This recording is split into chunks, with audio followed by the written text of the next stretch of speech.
How's it? And welcome to this week's C# video, where we're going to talk about something a little random. To kick things off, let's say we had this code. We instantiate two new random classes, and then we write-line the next value out of each of them. Now take a good think. What do you think the output of this is going to be? Do you think this will be A, the same value, or B, do you think we'll get two different values? I'll give you some time. Well, if you chose A, you probably started using C# a very long time ago. And the reason for that is that for .NET Full Framework, the answer for this would have been A. However, if you started using C# from the .NET Core days, then the answer would be B. And that's how it functions today in .NET 8 as well. Now let's dive a little into the history of how it got to this point. So if we start off on reference source, which shows the source code for the full framework, we can see that random requires a seed. When a seed's not provided, environment.tickCount is used. Now if we look at environment.tickCount, we can see it says gets the number of ticks since the system was started. So until the tick count changes, that random seed is actually going to be the same seed. So back in VS Code, I have that same code here, and this project is using .NET 8. So you'll expect this to have different values each time, which you can see if we run a .NET run, it gives us new values each time we do it, which is what we expect. So for us to simulate what this would have looked like under full framework, we'll just go here and pass through the environment.tickCount, which then would match exactly what was being passed to the seed for full framework. And now you can see if we run this code again, we are constantly getting the same value for both of those results, which is what we saw earlier.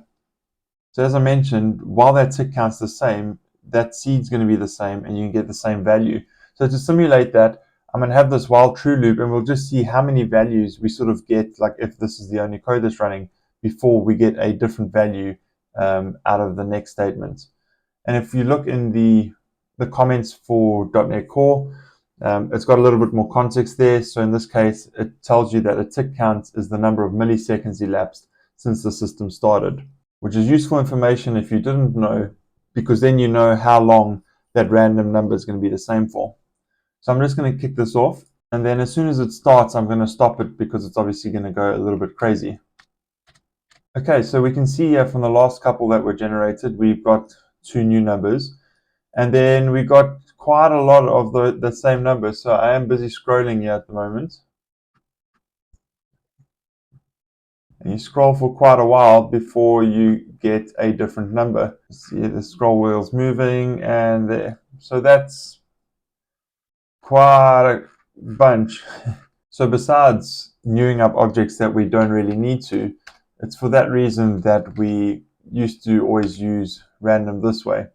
So we would new up a new random, which I'll leave the tick counts in there just because obviously that used to be the default.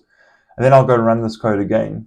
Only this time what we'll observe is that we'll get a new value each time instead of the same value repeatedly. So you can see that as I cancelled it, but each of these values is coming through as a different value. And that's because the random object was seeded initially using the tick count, and then we're just getting the next value each time, which sort of makes sense, but for some reason we kept on finding ourselves in the trap long ago of just newing up random and then passing next. From memory, this kind of code you used to see quite a lot, which obviously isn't super great. So what do we move to when we moved away from environment.tickCount? Well, we moved to random.shared.next. And what that is a thread-safe instance of random, which we then get the next number from, and we use that as the seed for random instead. And if I go ahead and run this a couple times, you can see that each time it is getting a different number as we would expect. So to verify this, we can look at .NET Source Browser, which hosts the current latest version of .NET. And over here you can see that it's passing in shared.next, but then you might be thinking, wait a minute, this isn't the random class, this is a .NET compatible derived implementation, which takes in the random class. And for that you'd be right. The important part here though is that we're passing in shared.next, as the seed. And the reason for that is, as this class mentions, this is a .NET 5 compatible derived implementation of random. Back in January of 2021, a PR came through that fundamentally changed how random works. You can see a couple of extra files. So there's an implementation base, a legacy implementation, and then 2 new implementations for random. That date of early 2021 lines it up with being released for .NET 6, which obviously was released later that year, and was the first version of .NET that has the sort of newest version of how random is implemented. If we dive a little bit into that PR, we can see that the seed used to be passed through using a thread static random.next. And then with this PR, instead what it does is it looks at the type that's being created, and if it is of type random, it creates the default implementation. Otherwise, it uses a legacy implementation. The pull request also added support for long random numbers. The latest code has a slightly different implementation. It looks almost the same, but it's slightly different. And if you want to verify if this is the latest code, which it is, you can see on .NET Source Browser, because this is all open source, there's always a link here that takes you straight to the codes. And if we click that, you can see that we now land up on GitHub, and we can see the exact same code sitting there. So having gone through all of that, to get back to the sample that we had, if you do need to use random, don't use it like this. Use it like this.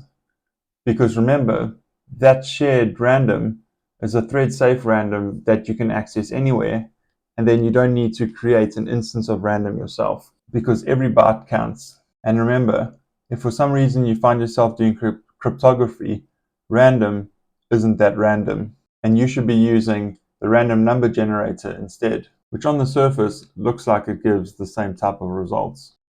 It takes much longer to run. So to recap, random has changed quite a lot since full framework.